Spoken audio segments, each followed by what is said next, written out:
a moment. But first, here with breaking news, he has been on the ground in Israel, working around the clock. It is now, if you can believe it, 4:14 a.m. his time. Our very own John Roberts.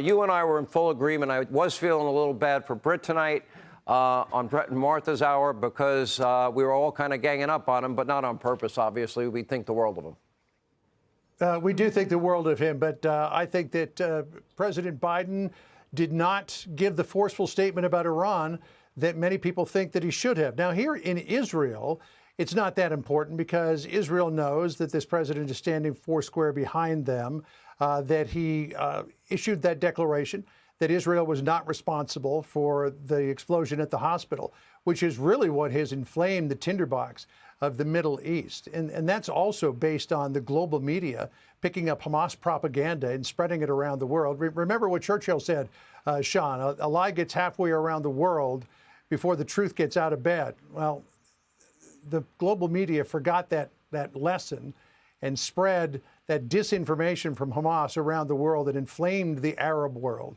So now we got to see if that is going to die down or if it will continue to be up. Now, you said at the beginning of your monologue that there's a sense that something could happen and could happen imminently here in Israel. We are getting that same sense. Here's the tea leaves so that you can read them yourself.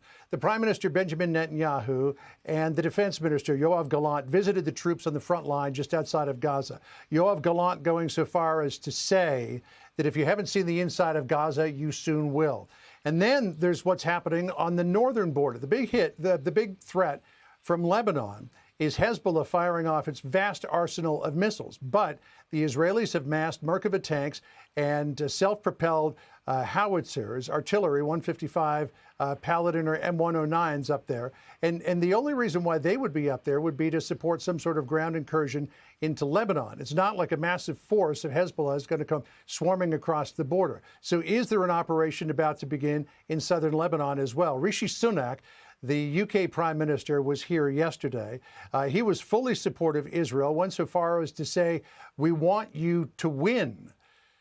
So with all of that in mind, is something imminent? We can't say for sure, but the tea leaves would certainly seem to add up in that direction. Sean, the real concern about a ground invasion, beyond the fact that there would be many casualties on both sides, is what happens to the 203 hostages that Hamas has been holding. If we are to believe what Hamas has been saying, they are in good health and they have been taken care of. But if Israel suddenly swarms across the border into Gaza, would that put their lives at risk? President Biden, in a tweet earlier today, said that we are pursuing every avenue to bring their loved ones home, that is, the families of the hostages. But certainly a grounded operation going into Gaza would put all of this at risk. And the threat of escalation definitely increases as well. So we'll be watching and waiting here from our post in Jerusalem, Sean, to see what happens in the hours ahead. John, we both have been to Israel numerous times. I've been there during a flare-up. I've seen the border towns near Gaza. I've been there. I've seen the underground playgrounds, bunker playgrounds, kids playing. But I also have witnessed and have been in these tunnels. There's a network of tunnels. The money spent to build those tunnels, that is money, American money. That is Israeli money. That was supposed to be used for schools and hospitals and infrastructure. You are fully aware. You have reported on this over the years as well. Why do I have no confidence? And I know the president is pushing this hard.